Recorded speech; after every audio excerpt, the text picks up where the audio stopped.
জনাব গোলাম মাওলা রানী, পটুয়াখালী ৩। সুবহানাল্লাহি আলহামদুলিল্লাহি লা ইলাহা ইল্লাল্লাহু আল্লাহু আকবার ওয়ালিল্লাহিল হামদ। এই বাংলায় এখন পারাপার করার জন্য নৌকা ছাড়া আর কিছু নাই। বিএনপি এবং তার সহযোগী জামায়াত ইসলামী, যাকে বলা হয় বাই বর্ন ক্রিমিনাল। আগামী ১০০ বছর বিএনপি টিকে গেল। জামাত আসলে একটা আদর্শ ভিত্তিক রাজনীতি করে। ডক্টর ইউনূস রয়েছে বর্ণাঢ্য ইতিহাস। Doctor Yunus in the field of politics he is just infant, নবজাতক শিশু। শেখ হাসিনাকে ক্ষমতায় বসানোর জন্য যা করা দরকার সবকিছু করতে হবে এবং দরকার হলে বাংলাদেশকে সিকিম বানিয়ে ফেলতে হবে। তোমরা যতক্ষণ পর্যন্ত তোমাদের চিন্তা চেতনায় কর্মে আমার রাসূলকে অনুসরণ করতে না পারবে, ততক্ষণ পর্যন্ত তোমরা মুমিন হতে পারবে না, মুসলমান হতে পারবে না। ময়লানা গোলাম ময়লা আবর্জনা রনি বাংলাদেশের রাজনীতিতে এক মারাত্মক বেসম্ভব জিনিস।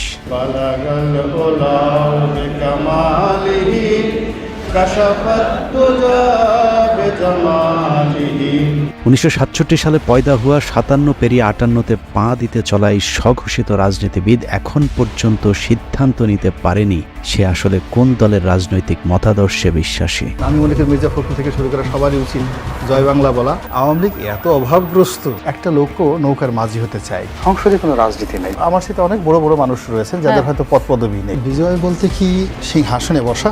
যখন যেখানে সুবিধা পেয়েছে রনি সেখানে মুখ লাগিয়েছে, কিন্তু যেখানে মুখ লাগিয়েছে সেখানেই দুর্গন্ধ ছড়িয়েছে। যে কারণে তার মুখ যেখানেই লাগিয়েছে সেখান থেকেই তাকে অসম্মানজনকভাবে ভাগিয়েছে। বোবার যেমন কোনো শত্রু নেই, গোলাম ময়লা রনিরও সুনির্দিষ্ট কোনো রাজনৈতিক প্রতিপক্ষ নেই। কখনো বিএনপি, কখনো আওয়ামী লীগ, কখনো জামায়াত, আবার কখনো এন্টি জামায়াত। এ যেন একই অঙ্গে বহু রূপ, যে কারণে কারোর সাথে তার তেমন কোনো বিরোধ নেই, আবার বন্ধুত্ব ভেঙে যায় সুদীর্ঘ হবার আগেই। জন্ম থেকেই জ্বলতে থাকা রনিকে বাংলাদেশের নিষ্ঠুর রাজনৈতিক দলগুলো উষ্ঠা লাথির উপরেই রেখেছে। যখন যার প্রয়োজন হয়েছে গরিবের সুন্দরী বউয়ের মতো কাছে ডেকেছে, আবার পরক্ষণেই বিছানা থেকে পাছায় লাথি দিয়ে খাটের নিচে ফেলেছে। বাংলাদেশ আওয়ামী লীগ থেকে বেদনা, অপমানবোধ, লাঞ্ছনা এবং গঞ্জনা কোনো একটা মানুষের পক্ষে বিএনপিতে যাওয়া এটা সাধারণ কোনো ঘটনা নয়। নেতা শব্দটি আমার জন্য প্রযোজ্য। এটা তো আপনার যোগ্যতা কি বিএনপি আপনাকে দিল না? এটা একটা ভিন্ন একটা প্রসঙ্গ। সব দলের লাথির ছাপ পাছায় নিয়ে রনি এখন দিক বিদিক ছুটছে। স্থির হয়ে বসতে গেলেই ব্যথা তাকে মনে করিয়ে দেয় রনির কোন কোন জায়গায় ব্যথা। মানুষের শরীরে যখন ব্যথা হয় না, কখনো নখে ব্যথা থাকে, আবার একটু পরে মাথায় চলে যায়। আপনার তো বয়স অল্প, এখন অত ব্যথা হয়নি। একটু পরে সেই ব্যথা 5 মিনিট মাথায় গালে চলে আসে, কানে চলে আসে। ব্যথা খুব দ্রুত সারা শরীরে ছড়াতে থাকে। ব্যথার এরকম যন্ত্রণা, সারা অঙ্গে এরকম ব্যথা নিয়েই চলছে রনির দিনকাল। কিন্তু প্রশ্ন হলো, এভাবে আর কতকাল? একটা জায়গায় তো তাকে থামতে হবে, না থামলে সবাই মিলে তাকে থামাতে হবে। কেননা রনি যে পাগলামি শুরু করেছে তাতে মনে হচ্ছে পাগলা গারদে যাবার ঠিক আগের স্টেজে আছে সে। আমার এই সকালে পেট খারাপ থাকে, বিকালবেলা মাথা খারাপ থাকে, রাতে ঘুম হয় না। আমি চিন্তা করলাম করিটা কি? পাগলামি আর একটু বাড়লেই পাবনায় আরেকটি বেড খালি করতে হবে তার জন্যে। কিন্তু আমরা রনির মতো একজন রাজনৈতিক জোকারকে হারাতে চাই না, যে কারণেই তাকে সংশোধন করতে আজকের এই প্রতিবেদন। সহিংস আন্দোলনের নামে অবশ্যই পুলিশের অধিকার আছে তাদেরকে গুলি করে মেরে ফেলা, অবশ্যই আছে। 5 আগস্টের দুদিন আগে চ্যানেলে টক শো শেষ হবার পর উপস্থাপিকার সাথে মানিকের যে অনাকাঙ্ক্ষিত ভিডিওটি ছড়িয়ে পড়েছিল সেটারও নাটের গুরু ছিল গোলাম ময়লা রনি। টক শো শেষে অত্যন্ত অশ্লীল ভঙ্গিতে রনি মানিককে বলেন উপস্থাপিকাকে একটু আদর করে দিতে। ভাই আপনি অনেক রাগ হয়েছেন, আদর করে দেন। মূলত রনির এই কথাতেই সূত্রপাত হয় মানিকের কুরুচিপূর্ণ আক্রমণাত্মক আচরণের। মানিক যখন দীপ্তি চৌধুরীকে যাচ্ছে তাই বলে যাচ্ছিলেন, তখনও রনি অসভ্যের মতো দাঁত কেলিয়ে হাসছিলেন। আমি একটা মুক্তিযোদ্ধা পরিবারের সন্তান, আপনার কোনো অধিকার নেই আমাকে রাজাকারের বাচ্চা বলার। তার এই ব্যক্তিত্বহীনতার কারণে জীবনের পরন্ত সময়ে এসেও এখনও নিজের কোনো রাজনৈতিক পরিচয় জোটেনি। এক কথায় বলতে গেলে রনিকে বলা যায় বাংলাদেশের রাজনীতিতে একজন পলিটিক্যাল প্রস্টিটিউট।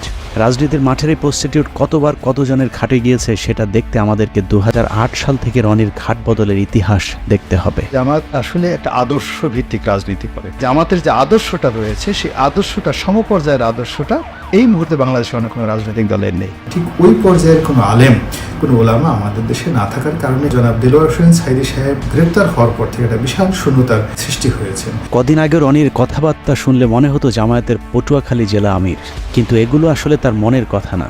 রনির মনের কথাগুলো শুনতে হলে 2010 সালে সংসদে রনির দেয়া একটি বক্তব্য শুনতে হবে। বিএনপি এবং তার সহযোগী জামায়াত ইসলামী, যাকে বলা হয় বাই বর্ন ক্রিমিনাল, অপরাধ করার জন্য যাদের জন্ম হয়েছে। এই বক্তব্য স্বঘোষিত বুদ্ধিজীবী গোলাম মাওলা রনির যখন আওয়ামী লীগের সংসদ সদস্য ছিলেন তখনকার। আওয়ামী লীগের সাথে তার সংসার ভাঙে ইন্ডিপেন্ডেন্ট টেলিভিশনের সাংবাদিক পিটিয়ে জেলে যাবার পর।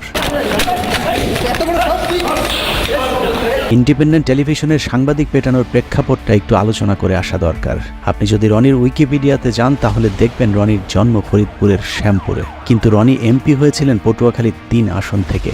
স্বাভাবিকভাবে প্রশ্ন আসতে পারে ফরিদপুর থেকে রাতারাতি পটুয়াখালী কিভাবে তিনি সংসদ সদস্য হলেন। জনাব গোলাম মাওলা রনি, পটুয়াখালী 3। মাননীয় স্পিকার, আপনাকে ধন্যবাদ। লা ইলাহা ইল্লাল্লাহু ওয়াহদাহু লা শারীকা লাহু লাহুল মুলকু ওয়া লাহুল হামদ। রনির পূর্বপুরুষ ছিলেন নদী ভাঙন ফরিদপুরের চরের বাসিন্দা। রনির বাবা গ্রামে গ্রামে মাথায় করে তেল বিক্রি করতেন।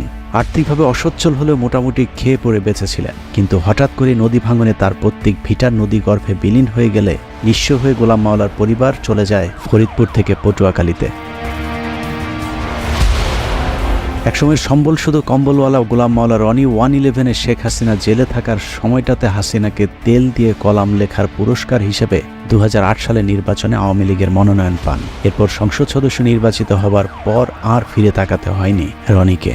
একে একে শিপিং বিজনেস, টেক্সটাইল বিজনেস থেকে শুরু করে এক্সপোর্ট ইম্পোর্ট সহ নানা ধরনের ব্যবসার মালিক হয়ে যান গোলাম মাওলা রনি। ব্যবসা বাণিজ্য করেছি, টাকা পয়সা হয়েছে, আরো টাকা হতে হবে, সালমান এফ রহমানের মতো ধনী হতে হবে। গামছার তেল বিক্রেতার ছেলের আলাদ্দিনের চেরাগ দেখে অনেকেই তার কাছে জিনের সাহায্য চাইতে গিয়েছিলেন, কিন্তু চেরাগের সেই জিন গামছাওয়ালার ছেলে রনিকে ধনী করলেও অন্যদেরকে করেছে পথের ফকির। রনির সাথে যারাই যৌথভাবে ব্যবসা করতে গিয়েছেন সকলকেই খাল কেটে আনা কুমিরের মতো পেটে ঢুকতে হয়েছে।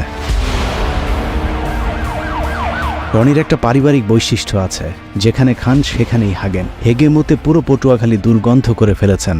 ফরিদপুরের তেল বিক্রি করা রনির বাবা শামসুদ্দিন মুন্সি পটুয়াখালীতে এসে শুরু করেন বাজারে বাজারে গামছা বিক্রি করা, কিন্তু সমস্যাটা সেখানে নয়। ফরিদপুর থেকে কাঁথা বালিশ নিয়ে পটুয়াখালীতে যাবার পর তৎকালীন স্থানীয় যে চেয়ারম্যান তার খালি জমিতে রনির বাবাকে থাকতে জায়গা দিয়েছিলেন, সেই চেয়ারম্যানের খালি জমি দখল করেই গোলাম মাওলা রনি গড়ে তুলেছেন বহুতল ভবন।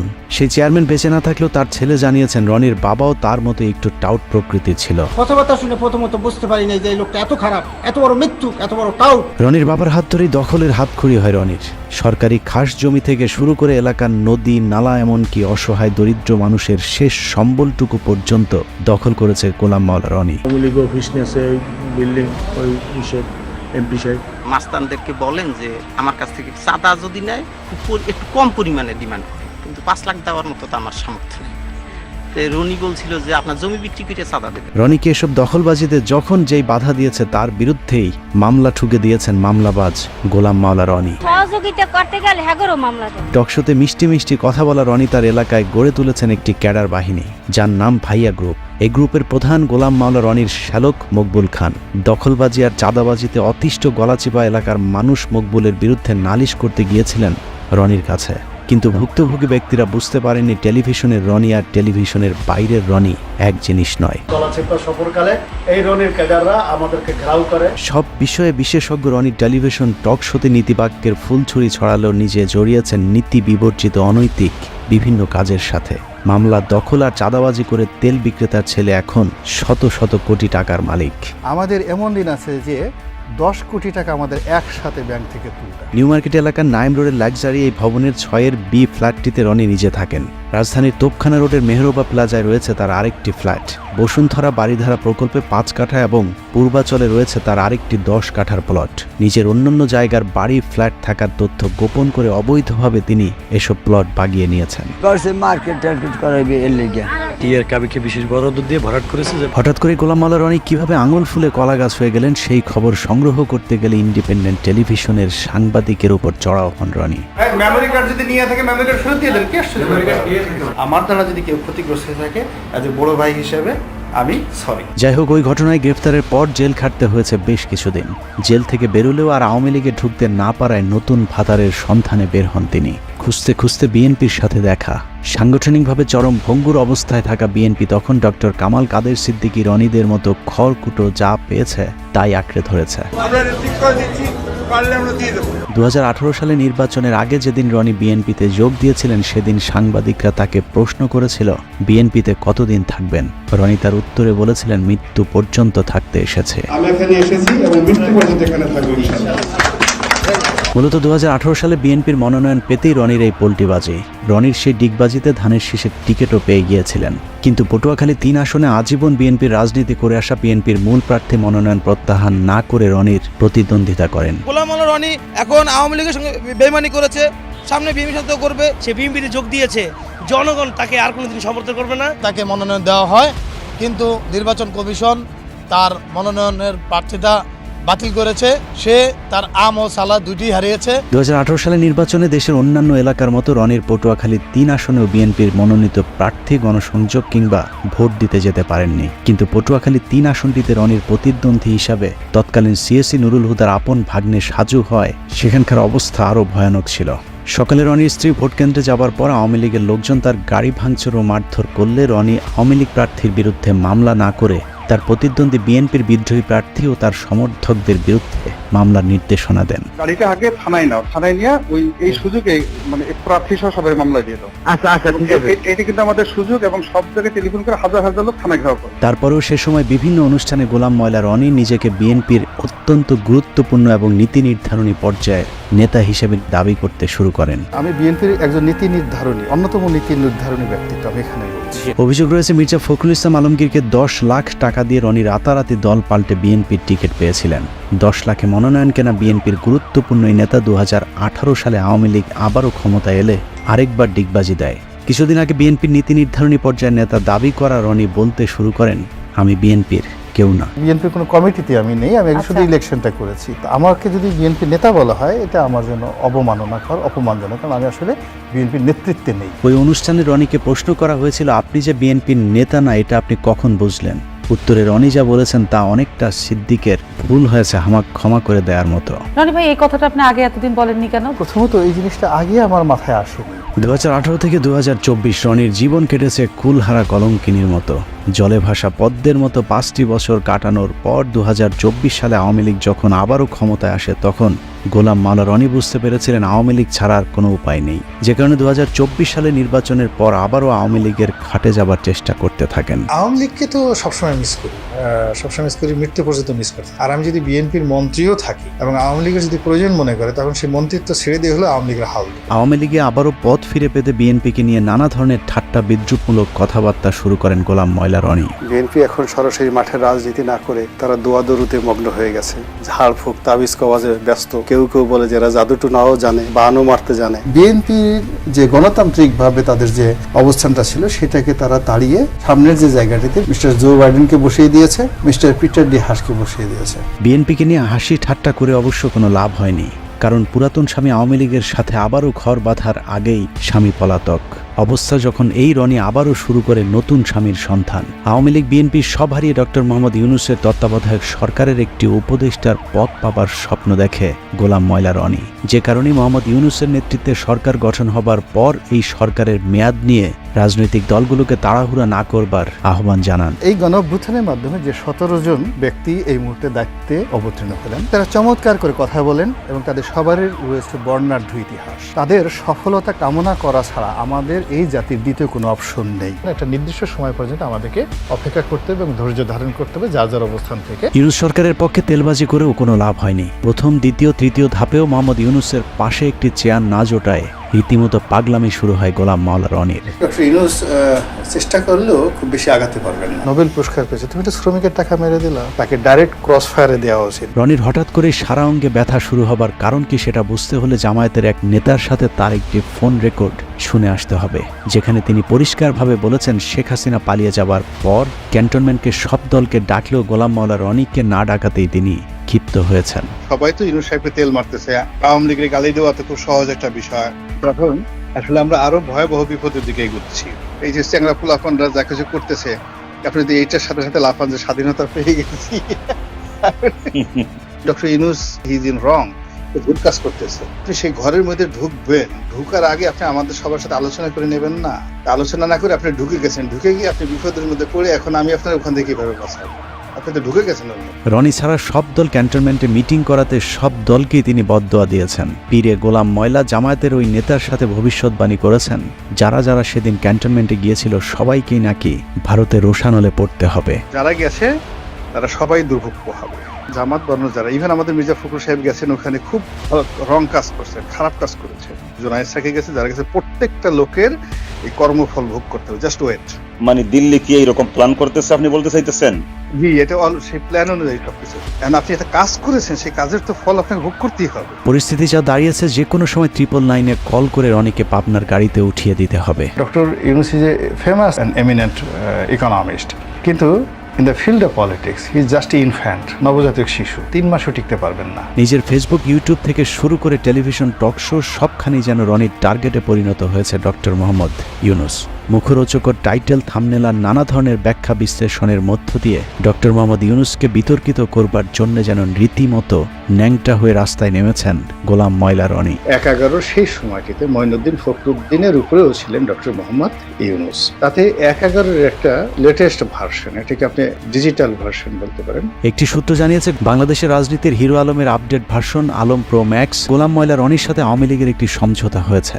রনিকে যেহেতু জামায়াত, বিএনপি, ডক্টর ইউনূস কেউই পাত্তা দিচ্ছে না, সে কারণে তিনি এখন আওয়ামী লীগের সাথে হাত মিলিয়ে সূক্ষ্ম ষড়যন্ত্রে লিপ্ত হয়েছেন। এরই মধ্যে শেখ হাসিনা সম্পর্কে গুণগান শুরু করেছে রনি। সামনে হয়তো প্রকাশ্যে আরও গুণগান শোনা যেতে পারে। চীনের এবং আমেরিকার চক্রান্তে বাংলাদেশে শেখ হাসিনাকে যেভাবে বাংলাদেশ থেকে তাড়ানো হয়েছে, এটি নির্মম, এটি অন্যায়, এটি অসাংবিধানিক।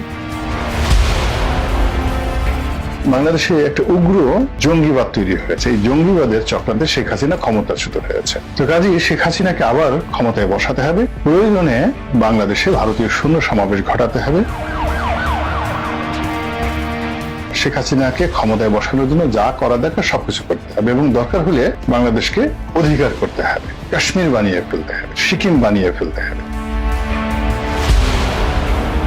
এছাড়া সুযোগ সন্ধানী রনির আসলে আওয়ামী লীগের কাছে ফিরে যাওয়া ছাড়া আর কোনো উপায়ও নেই। কারণ গোলাম মাওলা রনি বাংলাদেশে নিযুক্ত যুক্তরাষ্ট্রের রাষ্ট্রদূত ড্যান মোজেনার সময়ের একটি ঘটনায় আমেরিকার কালো তালিকাভুক্ত হয়ে আছেন, যে কারণে তিনি পশ্চিমা কোনো দেশের ভিসাও পান না। অতএব তার সামনে এখন আওয়ামী লীগ এবং ভারতের দালালি করা ছাড়া আর কোনো দরজা খোলা নেই। নাগরিকদের মধ্যে একটা বিক্ষোভ তৈরি হয়ে যাচ্ছে এই বাংলাদেশের বর্তমান রেজিমের বিরুদ্ধে, বিএনপির বিরুদ্ধে, জামাতের বিরুদ্ধে, ডক্টর ইউনূসের বিরুদ্ধে।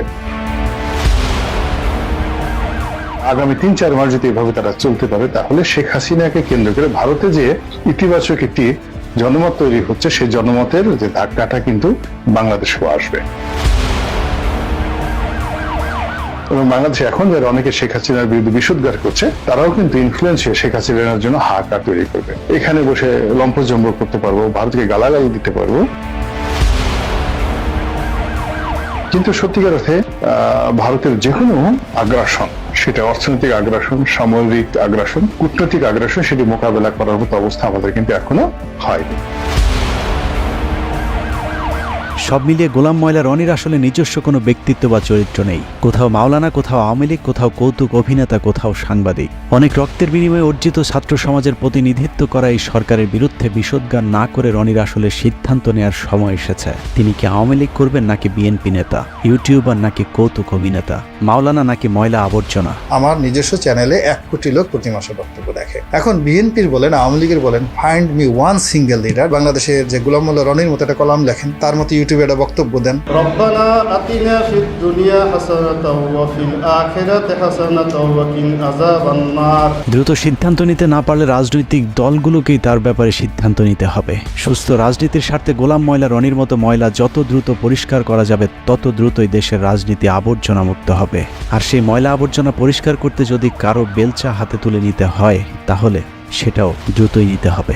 রনির মতো এরকম চিড়িয়াখানার পশুকে খাঁচার বাইরে বেশি দিন রাখাটা অত্যন্ত ঝুঁকিপূর্ণ।